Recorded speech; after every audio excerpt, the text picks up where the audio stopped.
بسم اللہ الرحمن الرحیم والحمد للہ رب العالمین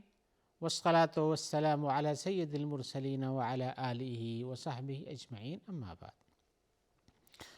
محترم ناظرین کرام، احکام دین کا پروگرام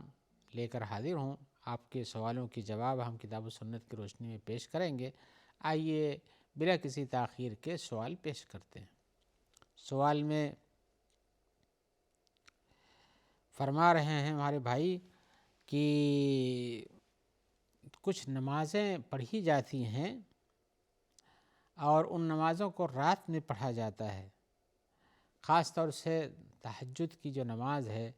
اس میں تہجد کی نماز کے ساتھ ساتھ کچھ چیزیں اچھائی کی وہی کہی جاتی ہیں، جیسے اس کو کرنا چاہیے تھا، یہ کہہ رہے ہیں کرنا چاہیے۔ مثال کے طور بتا رہے ہیں کہ جیسے اہدنا الصراط المستقیم کو 8 رکعتوں کے پڑھ لینے کے بعد اس کو 1111 یعنی 1111 اتنی مرتبہ دہرانا چاہیے اور یہ پورا ہفتہ کرنا چاہیے، تو اس کے بعد آپ کوئی دعا کریں گے تو آپ کی دعا قبول ہو جائے گی۔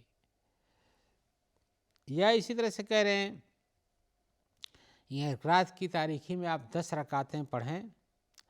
اور رکعتوں کے ختم ہونے کے بعد یہ آیت جو ہے انما امرہ اذا اراد شیئا ان یقول لہ کن فیکون، اللہ کا حکم یہ ہے کہ جب کسی چیز کو چاہتے ہیں تو اس کو کہہ دیتے ہیں کن فیکون، تو وہ چیز ہو جاتی ہے، ہو جاؤ ہو جاتی ہے۔ کہہ رہے ہیں اس کو 2000 مرتبہ پڑھیں اور اس کے بعد اللہ تبارک و تعالیٰ سے جو کچھ آپ چاہتے ہیں مانگیں، مل جائے گی۔ تو میں بتانا چاہتا ہوں کہ آپ کے سوال میں جو طریقہ دعاؤں کے قبول کرانے کا جو ذکر کیا گیا ہے کہ رات کی نمازوں کے بعد یعنی تہجد کی 8 رکعت کے بعد 1111 مرتبہ اہدنا الصراط المستقیم پڑھیے تو اس کے بعد آپ کی دعا مقبول ہو جاتی ہے۔ اور اسی طرح سے اگر رات کی تاریکی میں آپ 10 رکعت پڑھتے ہیں اور رکعتوں کے بعد جو ہے آپ یہ آیت انما امرہ اذا اراد شیئا ان یقول لہ کن فیکون کو 2000 بار پڑھتے ہیں تو دعا قبول ہو جاتی ہے۔ اس کے لیے آپ کے پاس کوئی دلیل تو نہیں ہے، کسی نے بتایا ہوگا کہ چونکہ اس آیت کے اندر اللہ کا حکم ہوتا ہو جائے تو ہو جاتی ہے، آپ پڑھیں گے تو اللہ تعالیٰ اس کے لیے آٹو، اس لیے کہ آپ ورد کر رہے ہیں۔ اور اسی طرح سے پہلے میں بھی ہے کہ آپ اہدنا الصراط المستقیم پڑھیے تو سیدھے راستے میں ہر چیز شامل ہوتی ہے، لہذا آپ کو سیدھا راستہ مل جائے گا۔ 1111 مرتبہ پڑھیے۔ لیکن اس بات کو یاد رکھیے کہ بہت سی لوگ بہت سی دعاؤں اور رکعتوں نیک کام کے اندر یا تسبیحات کے اندر اپنی طرف سے اس کی گنتی متعین کرتے ہیں، 1111 یا 2000 یا اس سے بھی کم و بیش۔ یہ حق آپ کا نہیں ہے بلکہ یہ شریعت کا حق ہے کہ جتنی گنتی چاہے وہ متعین کرے، یا تو آپ کو آزاد چھوڑ دے۔ رسول اللہ صلی اللہ علیہ وسلم نے کچھ اورات کے ساتھ گنتیاں بتائی ہیں کہ آپ 7 مرتبہ یہ پڑھو یا 4 مرتبہ یہ پڑھو یا 33 بار اور 34 بار یا 33 پڑھ کے ایک بار اور لا الہ الا اللہ وحدہ لا شریک پڑھو، یعنی تسبیحات وغیرہ کے بارے میں، تو یہ 100 سے گناہ مٹ جاتے ہیں۔ تو یہ کام شریعت کا ہے کہ وہ گنتی بتائے یا کھلا چھوڑ دے، اور کھلا چھوڑ دینے میں لوگوں کی بہت ساری آسانیاں ہیں۔ آپ کبھی اس نعمت کو سوچیں کہ اللہ تبارک و تعالیٰ نے عبادتوں کے اندر آپ کے اوپر نہ، جیسے نمازوں کے بارے میں تو فرض تھا، اس کے لیے تعداد متعین کر دی ہے، جبکہ وہ 50 تھیں، گھٹا کر کے یہ 5 نمازوں تک آئی ہوئی ہیں، لیکن اس کے اندر پڑھنے کے لیے یا آپ نوافل نماز پڑھنے کے لیے آپ پر کوئی فرض نہیں رکھا گیا۔ اس کے بعد پھر یہ سب دعائیں جو ذکر کی گئی ہیں اس میں بھی ایسا کچھ نہیں ہے، صرف رسول اللہ صلی اللہ علیہ وسلم کے اوپر تھا کہ آپ تہجد کی نماز پڑھیں، اور لمبی نماز پڑھتے تھے۔ آپ پہلے بہت لمبی پڑھتے تھے، وہ پیروں میں ورم آ جاتا تھا، اس کے بعد آپ نے مختصر کیا، اور یہ کہا گیا کہ آدھی سے، جیسے بتایا گیا کہ آدھی رات تک پڑھو یا کہ اس سے کم کرو یا اس سے بھی کم کر لو، اور مومن بھی پڑھتے ہیں تو یہ چیز ہے۔ تو 8 رکعت یہ مختصر بھی پڑھی جاتی ہے، مطول بھی پڑھی جاتی ہے، آپ کی جیسی استطاعت ہو۔ لیکن یہ دعائیں جو آپ نے ذکر کی ہیں یہ دعاؤں کی قبولیت کے لیے اسباب میں نہیں بتایا گیا۔ قبولیت کے اسباب میں سے تو یہ ہے کہ آپ کے اندر تقویٰ ہونی چاہیے،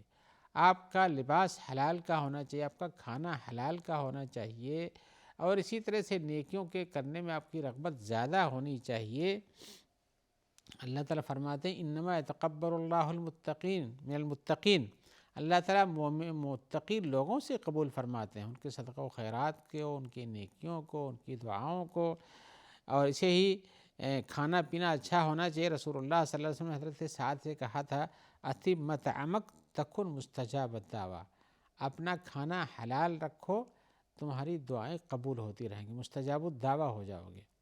تو مستجاب الدعویٰ بننا ہے، کسی کو دعائیں قبول ہوں تو یہ سب کام کرنا چاہیے۔ یہ 33 مرتبہ 34 مرتبہ یہ ہے کہ اپنی طرف سے بتا دیجئے 1000 مرتبہ 1111 مرتبہ، اس کے لیے شریعت میں کوئی گنجائش نہیں ہے۔ ایسے ہی دعاؤں کو قبول کرانے کے لیے آدمی اللہ طرف ہاتھ اٹھاتا ہے، مانگتا ہے، روتا ہے، گڑ گڑاتا ہے، اللہ سے اپنی مناجات میں رہتا ہے، یہ اس کے دعاؤں کی قبولیت کا ہے۔ ایسی کچھ خاص اوقات ہوتے ہیں، جیسے فرض نمازوں کے بعد ہے، اذان کے بعد ہے، یا اسی طرح سے کچھ خاص جگہیں بھی ہوتی ہیں جیسے مکہ مکرمہ ہے،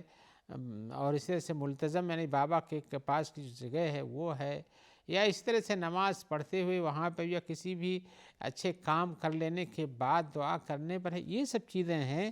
تو یہ سب کرنا چاہیے۔ آپ نے جو یہ بتایا کہ ایسا کر لو دعا ہوتی ہے، اس کے بارے میں شریعت کے اندر کوئی نص موجود نہیں ہے، لہذا یہ دعا قبول کرانے کا طریقہ نہیں ہے۔ اگر یہی ہوتا تو اللہ کے رسول صلی اللہ علیہ وسلم جیسے اور جگہوں پر آپ نے عدد متعین کی ثواب کے لیے، اس کے بارے میں بتاتے ہیں کہ اہدنا الصراط المستقیم 1111 مرتبہ پڑھو،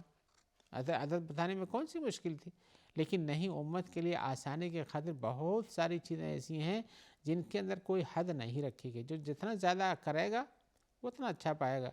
جو جتنی زیادہ قرآن پڑھتا ہے اس کو اتنا ہی ثواب ملتا ہے، جو جتنی زیادہ تسبیحات کرتا ہے اس کے لیے جنت میں اتنے ہی درخت لگائے جاتے ہیں۔ تو یہ سب چیزیں ہیں، تو اس کے لیے آپ کوئی عدد نہیں، جتنا بھی آپ چاہیں کر سکیں، جتنا کر سکنے کی گنجائش کی بات ہے۔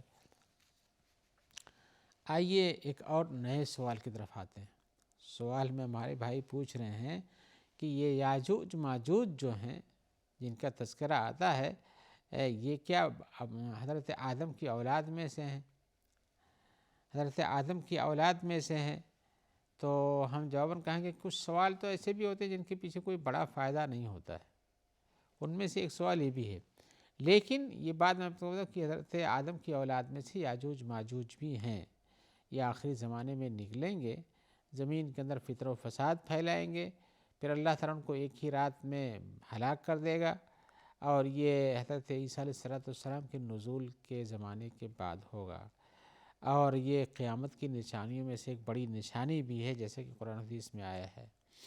اور یہ کی بات جو ہم نے کہا کہ حضرت آدم کی اولاد میں سے ہیں، تو اس کے لیے حضرت ابو سعید خدری کی ایک حدیث ہے، اور یہ ابو سعید خدری کی حدیث جو ہے یہ بخاری اور مسلم میں ہے۔ وہ کہتے ہیں کہ رسول اللہ صلی اللہ علیہ وسلم نے فرمایا کہ اللہ تعالیٰ فرماتے ہیں قیامت کے دن کہیں گے، اللہ تعالیٰ قیامت کے دن فرمائیں گے یا آدم، اے آدم، تو جواب دیں گے لبیک ربنا و سعدیک، ہمارے رب ہم حاضر ہوئے، فیونادی بصوت، تو اللہ تعالیٰ ان کو ایک آواز سے پکاریں گے ان اللہ یامرک ان تخرج من ذریتک بعثا الی النار، کہ آدم تو اپنی ذریت میں سے ایک بڑی فوج نکالو جہنم کے لیے۔ تو کہیں گے یا رب ما بعث النار، تو اللہ تعالیٰ سے پوچھیں کہ اللہ تعالیٰ یہ بعث النار جہنم کے لیے بھیجی جانے والی فوج کیا ہے یہ؟ تو اللہ کہ من کل 1999، ہر 1000 میں سے 999، ہر 1000 میں سے 999، اس سے بھی ایک بچے گا، ایک یہ بعث ہے، یعنی ایک ایک فوج جو ہے 1000 کی ہوگی، ان میں سے 999 نکال کر بھیجو۔ تو کہہ رہے ہیں کہ حدیث میں کہ اس وقت جو ہے مشکل دن ہوگا جس میں بچہ بڈھا ہو جائے، عورت اپنا حمل یعنی گرا دے، تو ایسی صورت میں اور لوگ بہت سارے مدہوشی کے عالم میں، پریشانی کے عالم میں گھوم رہے ہوں گے، لیکن اللہ تعالیٰ ما ہم بسکارا ولکن عذاب اللہ شدید، یہ سب یعنی یوں پریشانی کے عالم میں پاگل نہیں ہوں گے، یعنی مدہوش نہیں ہوں گے، لیکن اللہ کا عذاب ہی اتنا سخت ہوگا کہ لوگوں کو سمجھ میں نہیں آئے گا کہ ہم کریں کیا۔ تو لوگوں کے اوپر یہ وقت گزر بہت مشکل رہے گا، یہاں تک کہ ان کے چہرے بدل جائیں گے۔ تو نبی صلی اللہ علیہ وسلم نے فرمایا یہ جو ہیں آپ نے وہاں تفصیل کی کہ من یاجوج و ماجوج 999 ومنکم واحد، یہ 999 جو ہیں یہ یاجوج ماجوج میں سے ہوں گے اور تم میں سے ایک آدمی ہوگا، یعنی ایک آدمی جو حضرت آدم کے اس فوج بھیجنے سے بچا رہے گا، وہ جو موجودہ لوگ ان میں سے ہیں، اور بقیہ 999 تو یہ یاجوج ماجوج میں سے ہوں گے۔ اس حدیث سے صرف میں یہ بتانا چاہتا ہوں، جو کہ بخاری و مسلم میں ہے، کہ یاجوج ماجوج حضرت آدم کی اولاد میں سے ہیں، تب تو اللہ تعالیٰ ان سے کہیں گے تخرج من ذریتک بعثا من الی النار، اپنی ذریت میں سے ایک فوج بھیجو جہنم کی طرف، تو یہ حضرت آدم کی ذریات میں ان کا شمار ہوتا ہے۔ آئیے ایک اور سوال کی طرف آتے ہیں۔ سوال میں ہمارے بھائی پوچھ رہے ہیں کہ کہا جاتا ہے کہ انبیاء علیہ السلام وہ لوگ سنتے ہوئے ہیں اور دیکھتے بھی ہیں اپنی موت کے بعد، تو کیا اس کی کوئی دلیل ہے کہ انبیاء مرنے کے بعد سنتے اور دیکھتے رہتے ہیں؟ تو جواب یہ کہا جائے گا کہ دیکھیے، موت ایک حالت ہے جو اس دنیا سے منتقل ہو کر دوسرے جگہ جانے کا نام ہے، یعنی دنیا اور دنیا کے جو احکام ہیں، ہم سنتے ہیں، ہم بولتے ہیں، ہم کھاتے ہیں، ہم پیتے ہیں، ہم چلتے ہیں، ہم بہت سارا کام کرتے ہیں، آپ سے بھی مخفی نہیں ہے، یہ دنیا کا حکم ہے۔ آخرت کا بھی ایک حکم ہے۔ آخرت میں سب سے پہلی سیڑھی قبر کی ہے اور وہاں سے برزخ کی زندگی شروع ہو جاتی ہے، لیکن اس کا ایک الگ حکم ہے۔ وہاں جانے والا کیا آپ نے دیکھا کہ وہ کھاتا پیتا ہے؟ کیا آپ نے دیکھا کہ وہ بزنس کرتا ہے؟ کیا کرتا؟ کوئی چیز نہیں دیکھی جاتی، ان کی قبریں میں تو لوگ ضائع ہو جاتے ہیں، ختم ہو جاتے ہیں۔ انبیاء جن کے جسموں کو مٹی کے اوپر کھانا منع ہے، وہ انبیاء کی لاش اپنی جگہ پر ایسے ہی باقی رہتی ہے، لیکن یہ بات کی سنتے ہیں اور دیکھتے ہیں، اس کے لیے کوئی شریعت میں دلیل نہیں ہے۔ اور قرآن مجید میں کہا گیا انک لا تسمع الموتى فانک لا تسمع الموتى، سورہ روم کی آیت ہے، بلا شبہ آپ مردوں کو نہیں سنا سکتے ہیں۔ گویا کہ مردوں کا جو ایک حکم ہے کہ وہ سنتے نہیں، وہ سارے مردوں پر لازم آتا ہے۔ حدیث میں آیا ہوا ویسے ہی بخاری مسلم کے کہ میت کو جب قبر میں رکھا جاتا ہے اس وقت کے بارے میں آپ نے فرمایا انہ یسمع خفق نعالہم حین یولون عنہ، کہ یہ مردہ ان لوگوں کے واپس جانے پہ جوتوں کی آواز کو سنتا ہے جب وہ واپس جاتے ہوتے ہیں۔ تو ایک حالت ہے جس میں اس میں سننے کی بات بتائی گئی ہے۔ ایسے ہی رسول اللہ صلی اللہ علیہ وسلم نے جب جنگ بدر میں لوگ مشرکین قتل ہو گئے تو ان کو ایک کنویں میں ڈال کر دفن کر دیا گیا، تو اس موقع پہ آپ نے فرمایا